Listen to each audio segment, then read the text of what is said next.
Hi, it's Janine Coswell from Prima.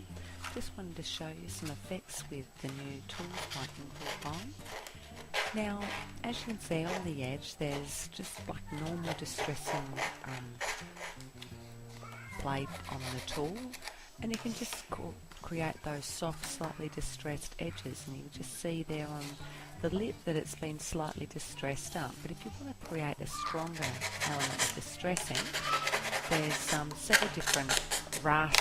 sizes on this tool, and as you can see with this first one,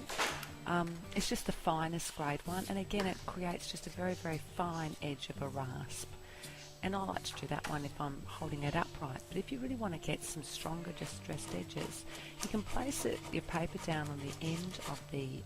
self-healing mat, and there's a special area at the base of it designed specifically for use with this tool, because obviously we're going to be pressing that rasp into that mat and paper, and if you're doing it on the main area,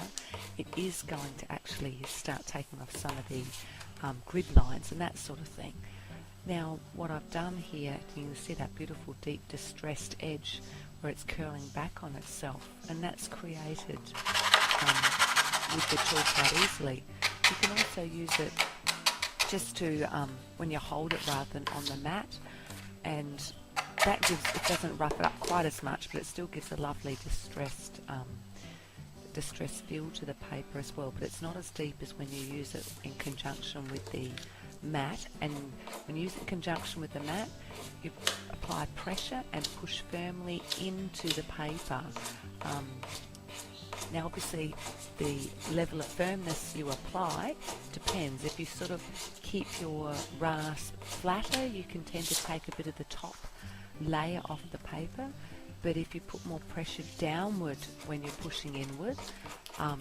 you can really push in the distressing. Here I've used a lot of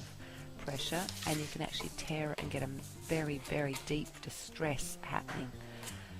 which is really quite effective as well, and I love that look on it. So it really just depends on how much you want, and then I've gone back to the finer blade to add additional distress, and even just take a little bit of the paper top off it as well. So you can do quite a few things with the tool depending on how much pressure you apply, and whether or not you use it against the mat or if you use it while holding it.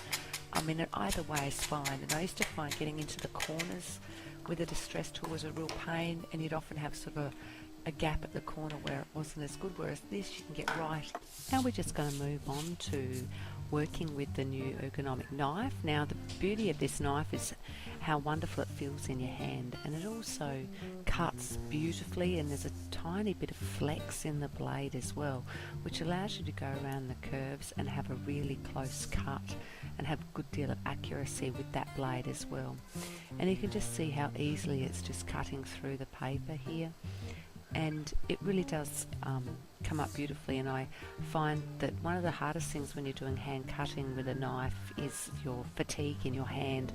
from having to hold the blade and stuff, whereas the design on this tool means that you can cut for quite some time and still be perfectly comfortable with it in your hand while you're cutting.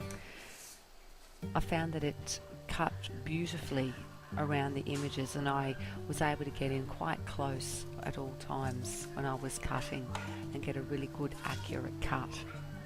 Now I'm just going to speed it up a little bit because you don't want to watch it the whole time. But the other thing you can notice is that you can also hold the tool in a different format with the holding from above, and it's equally as comfortable in your hand this way as what it is when you hold it more like a pen. And again, if you're doing a lot of cutting, it's nice to be able to have another option as to how you can hold the tool and not have your hand fatiguing at all. The fine detail, being able to get in and around it was superb, and again I think that's got a lot to do with the fact that there's really that little bit of flex in the blade when you're working with it, which I really enjoyed.